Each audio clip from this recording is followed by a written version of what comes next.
चेन्नई दौरे पर पहुंचेंगे सीएम पुष्कर सिंह धामी। इस वक्त की अहम खबर आपको बता रहे हैं। दोपहर 1 बजे दिल्ली पहुंचेंगे सीएम धामी। दिल्ली से रात 8 बजे चेन्नई के लिए होंगे रवाना। दोपहर 1 बजे दिल्ली पहुंचेंगे सीएम धामी। दिल्ली से रात 8 बजे चेन्नई के लिए रवाना होंगे सीएम।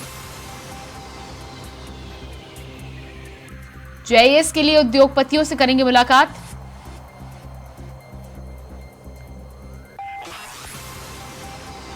गुरुवार को चेन्नई में एक रोड शो करेंगे सीएम धामी। गुरुवार को चेन्नई में रोड शो करेंगे सीएम धामी। कैबिनेट मंत्री सतपाल सिंह महाराज भी होंगे शामिल। तो इन्वेस्टर समिट के लिए लगातार इन्वेस्टर्स को आकर्षित करने का सिलसिला उत्तराखंड के मुख्यमंत्री पुष्कर सिंह धामी के द्वारा जारी है। ऐसे में गुरुवार को चेन्नई में भी रोड शो किया जाएगा।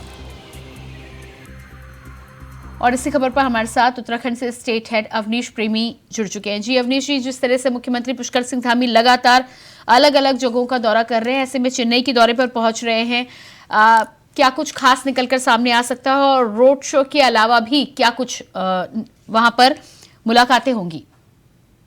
देखिए प्रियंका, आपको बताया कि मुख्यमंत्री इससे पहले भी 2 बार विदेश दौरा कर चुके हैं। उत्तराखंड में ज्यादा से ज्यादा उद्योग लगे, बेरोजगारी यहाँ पर दूर हो, उस दिशा में इन्वेस्टर समिट का आयोजन किया जा रहा है। उसी क्रम में मुख्यमंत्री 2 बार देश का दौरा करके गए थे, जहाँ उन्होंने काफी एमओयू साइन किए थे जो बड़ी कंपनी से, चाहे वो टूरिज्म सेक्टर हो, एजुकेशन हो या इसके साथ साथ पावर सेक्टर हो।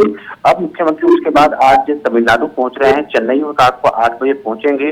उनके साथ कैबिनेट मंत्री सतपाल महाराज होंगे और वहां पर भी जो बड़े इन्वेस्टर हैं उनको लुभाने की कोशिश सरकार की ओर से की जाए कि वहां पर रोड शो रखा गया है।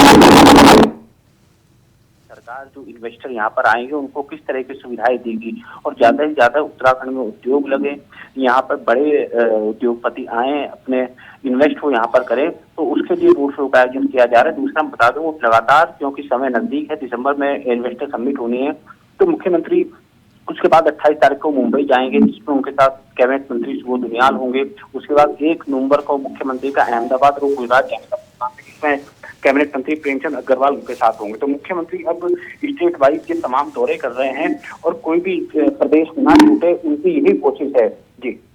जी बिल्कुल। तो जिस तरह अलग अलग प्रदेशों के दौरे कर रहे हैं, माना जा रहा है कि रोड शो के अलावा वहां के व्यापारियों से, उद्योगपतियों से अलग से भी मीटिंग कर सकते हैं, जिससे ज्यादा से ज्यादा इन्वेस्टिंग को लेकर या इन्वेस्टमेंट को लेकर उनसे बातचीत की जा सके। उसको लेकर क्या अभी कोई रूपरेखा है कि किस किस उद्योगपति के साथ उनकी मीटिंग हो सकती है?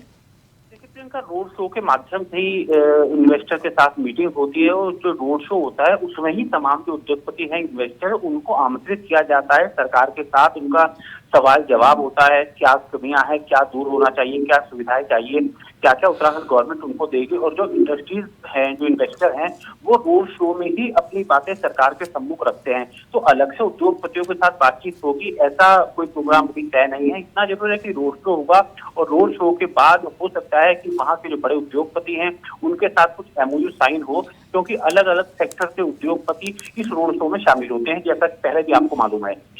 जी बिल्कुल। तो जिस तरह से यहाँ पर चेन्नई का और मुंबई का आपने अभी तक प्लान बताया है, योजना तैयार है, उत्तराखंड की यदि हम बात करें तो उत्तराखंड में लगातार तैयारियां की जा रही हैं, पर रोड को लेकर मुख्यमंत्री पुष्कर सिंह धामी ने अधिकारियों को फटकार भी लगाई है।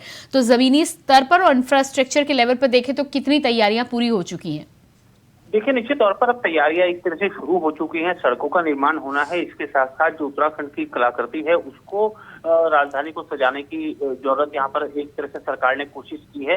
तो सरकार अपनी तरफ से तमाम कोशिश कर रही है, क्योंकि इससे पहले भी G20 की जो बैठक यहाँ पर हुई थी, उसकी वजह से जहाँ जहाँ भी ये बैठकें हुई हैं वहाँ पर सरकार ने जो मूलभूत सुविधाएं थी उनको पहुंचाने का काम किया और एक अलग ही उत्तराखंड की पहचान इन इन्वेस्टर समिट के जरिए भी देखने को मिलेगी, ऐसी संभावनाएं हैं। जी बिल्कुल अवनीश जी, इसके अलावा जिस तरह से पूर्व मुख्यमंत्री त्रिवेंद्र सिंह रावत की तरफ से भी एक बयान सामने आया था कि पुराने जो उनके कार्यकाल में एमओयू साइन हुए थे, उनका कहना है कि उस पर भी सरकार को एक बार फिर से विचार करना चाहिए। उसको लेकर क्या कुछ अपडेट निकलकर सामने आ रही है? देखिए, आपने बिल्कुल ठीक कहा। जब त्रिवेंद्र सिंह रावत उत्तराखंड के मुख्यमंत्री थे तो उनके कार्यकाल में भी इन्वेस्टर समिट हुआ था और जिसमें कई करोड़ के एमओयू साइन भी हुए थे और बड़े उद्योगपति ने यहाँ पर उद्योग लगाने की अपनी इच्छा भी जताई थी। नहीं, उसके बाद त्रिवेंद्र सिंह रावत गवर्नमेंट में नहीं रहे, तो वो सारी चीजें परवान नहीं कर पाई थी। लेकिन इतना जरूर है कि मुख्यमंत्री की तरफ से भी ये बयान आया है कि जो भी पुराने इन्वेस्टर हैं जिनके साथ एमओयू हुए थे या वो यहाँ इंडस्ट्रीज लगाना चाहते थे, उनके साथ भी सरकार बातचीत करेगी और उसके लिए भी मुख्यमंत्री ने अलग से एक सेल गठित किया है जिसमें कई IAS अधिकारियों की टीम तैयार की गई है। जी बिल्कुल अवनी जी, बातचीत करने के लिए बहुत बहुत शुक्रिया।